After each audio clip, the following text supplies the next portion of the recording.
अब नाज़रीन प्रोग्राम के इस हिस्से में हम रुख करते हैं यूनान का, जहाँ से एक और मरतबा ये ख़बर आई है कि तारिकीन वतन की एक और कश्ती जो है वो डूब गई है, 4 अफ़राद हलाक हुए हैं। अच्छा, अब पिछले कुछ महीनों में हम देख रहे हैं कि तवातुर से ऐसे वाक़यात जो हैं वो रूनुमा हो चुके हैं और उसके नतीजे में सैकड़ों अफ़राद अपनी जानों से हाथ धो बैठे हैं।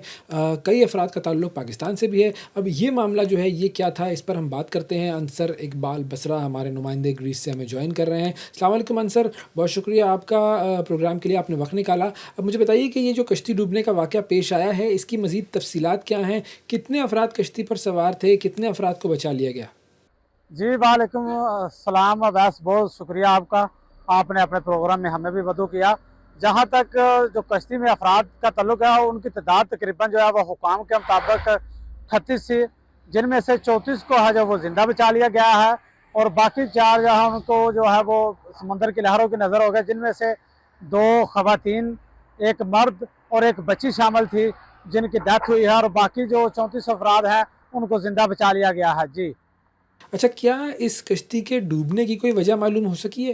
ये बस डूबने की तो मेजर वजह नहीं मालूम हो सकी, क्योंकि इसकी किसी ने भी तस्दीक नहीं की कि किस वजह से इनकी डेथ हुई है। ओवरलोड होने की वजह से डेथ हुई है या ख़राब मौसम इनको आड़े हाथों ले लिया है, या कोई इसकी और रीज़न है कि जो नाकस, असल में इसमें ज़्यादातर जो मेजर रीज़न सामने आती है इन कश्तियों में, ये कश्तियाँ नाकस होती है, जिसकी वजह से ये ओवरलोड होने की वजह से ये डूब जाती हैं और इसमें से लोगों की डेथ होती है। जी, और जो ये डूबने वाले थे उनका ताल्लुक कहाँ से था? हुकाम की जानिब से कोई बात आई है सामने कि जी मुतासरीन की कौमियत क्या थी? कोई इस हवाले से मालूमात फ़राहम की गई हैं? हाँ जी, जो असल में डूबने वाले इनकी कौमियत जो है वो अभी तक कोई भी ज़ाहिर नहीं की गई कि किन ममालिक से इनका तल्लक है और ये क्या क्या किन ममालिक से ये बिलोंग करते हैं। ज़्यादातर जो आपको पता है, ये जो मिडल ईस्ट और कुछ अरब ममालिक से लोग डंकी लगाते हैं, जनूबी एशिया से जो है वो डंकी लगाते हैं, तो मुमकिन है ये उनमें से ही हो सकता है, लेकिन सरकारी तौर पर किसी भी ज़राए ने ये तस्दीक नहीं, इनकी कौमियत ज़ाहिर नहीं की कि जो ये किसी ममालिक से तल्लुक़ रखते थे। और जो लोग ज़िंदा बचे हैं, उनकी मदद के लिए क्या इक़दामात किए गए हैं और आइंदा उन लोगों के लिए क्या तय किया गया है? जी, वैसे जो बच जाने वाले हैं उनको पुलिस ने रेस्क्यू किया है साहल पर, और उन्होंने पुलिस ने बच जाने वाले के कहने पर जो है वो तलाश रोक दिया, क्योंकि बच जाने वालों ने बताया था कि हम टोटल 38 अफराद ही इसमें सवार थे, जिसमें से 34 बच गया और 4 की जो है वो डेड बॉडी जो है वो मिल गई है। तो इसलिए रेस्क्यू ऑपरेशन को वो है जो है रोक दिया गया है और इनको जो है मुख्तलिफ मकामात पर मुंतकिल किया जा रहा है।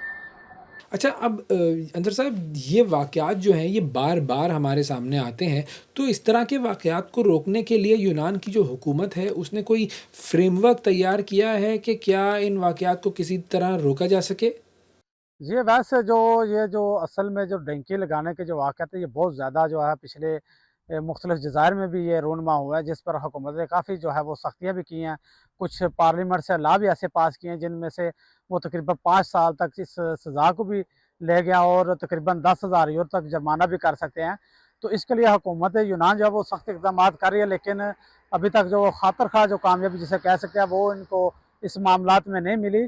सरहदी निगरानी जो है वो भी बड़ी सख्त की है, अब वो बैरियर की खिदमात भी ली जा रही हैं, लेकिन हाल जो रिज़ल्ट है वो जो चाह रही है हुकूमत, वैसा नहीं मिल रहा। जी। आगे बढ़ते हैं नाज़रीन और बात करते हैं सबसे अहम मामले पर, गज़ा पीस प्लान। डोनाल्ड ट्रंप का ये पीस प्लान, अब ये जो पीस प्लान है ये किस तरीके से आगे बढ़ेगा? इस पीस प्लान का मामला क्या होगा?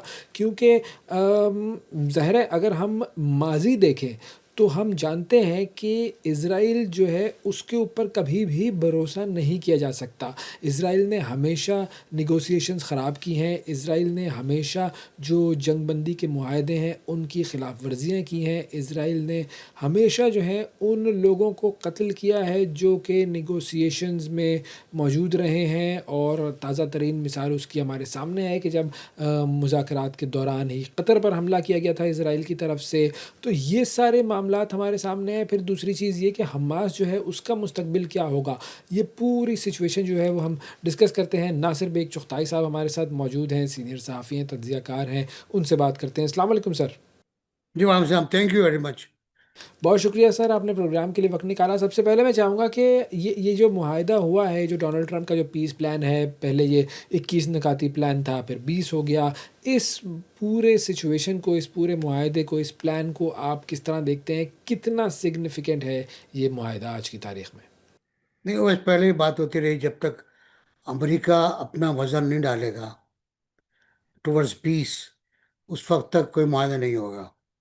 اور الٹیمیٹلی وہی ہوا کہ جب ٹرمپ نے 2 3 کالز کی نتن یاہو کو ذرا غصے میں، اپنا وزن ڈالا انہوں نے ایک ایسے معاہدے کی طرف جو اسرائیل نواز ہے، ویری کلیئر، جو اسرائیل نواز ہے، اور حماس سے کہا کہ بھائی یہ لے لو، ورنہ آپ کو ہم تباہ کر دیں گے، ختم کر دیں گے آپ کو۔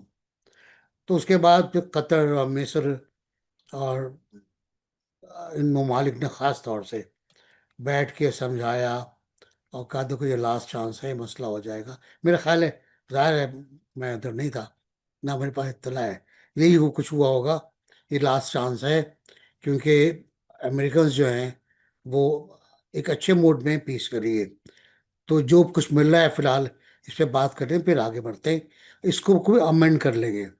تو اس کے بعد وہ معاہدہ گیا آن دا ٹیبل ان شرم الشیخ، بڑے خوبصورت جگہ ہے، فضول میں جا کے آپ کا موڈ وہاں اچھا ہو جاتا ہے۔ تو ماحول بھی بہت اچھا تھا، انوائرمنٹ بہت اچھا تھا، وہاں بات چیت ہوئی اور بات چیت میں پروگرس ہوئی۔ کچھ مطالبات رکھے حماس نے کہ یہ نہیں ہونا چاہیے، یہ ہونا چاہیے، ان کو کنسیشنز دیے گئے، اور ادھر آ، مجبور کیا امریکنز نے اسرائیل کو کہ وہ کنسیشن پر ایگری کرے۔ تو پھر ایک پورا فارمولا آپ نے پڑھا ہوگا کہ 72 گھنٹے بعد یہ ہوگا، 74 گھنٹے بعد یہ ہوگا، 1 مہینے بعد یہ ہوگا، 2 مہینے بعد یہ ہوگا، ایک پیس بورڈ ہوگا، ایک ٹاسک فورس ہوگی، ایک سیکورٹی فورس ہوگی، یہ سب اس میں آپشنز ہیں۔ سوائے پیس بورڈ کے سب کو حماس نے تسلیم کیا ہے، سب کو اسرائیل نے تسلیم کیا ہے۔ تو باتیں طے ہو گئی، پھر جب سب کچھ طے ہو گیا، انک ہو گیا، تو اس کے بعد اسرائیل نے پنگا ڈال دیا کہ جی ہماری جو کابینہ ہے پہلے وہ غور کرے گی، پھر سیکورٹی کیبنٹ غور کرے گی۔ تو پھر شاید کوئی دباؤ پڑا، تو انہوں نے رات کو اعلان کیا کہ جی منظور ہو گیا اور یہ امپلیمنٹ ہو جائے گا اب اس معاہدے کے بعد۔ لیکن آج صبح، جس کو ہم صبح کہتے ہیں پاکستان میں، تو وہ وہاں کچھ دیر پہلے ہوتا ہے، غزہ پہ اور خان یونس پر سارٹیز ہوئی ہیں، فائرنگ ہوئی ہے جہازوں سے، مطلب اٹیک ہوا ہے، اور پھر واپس چلے گئے ہیں وہ۔ لیکن اوور آل میرا خیال ہے کہ 2 سال 4 دن کے بعد غزہ میں دھماکے نہیں ہوئے، بم نہیں گرے، جہازوں نے بامبنگ نہیں کی۔ تباہی تو خیر وہاں کیا ہوتی، وہ تباہ ہو چکا ہے سب کچھ، لیکن جو تباہ شدہ ملبہ تھا اس کو اور تباہ نہیں کیا گیا، بچے مزید نہیں مرے۔ میں نے وہ تصویریں دیکھی ہیں ویس کہ بچے خیموں سے جھانک رہے ہیں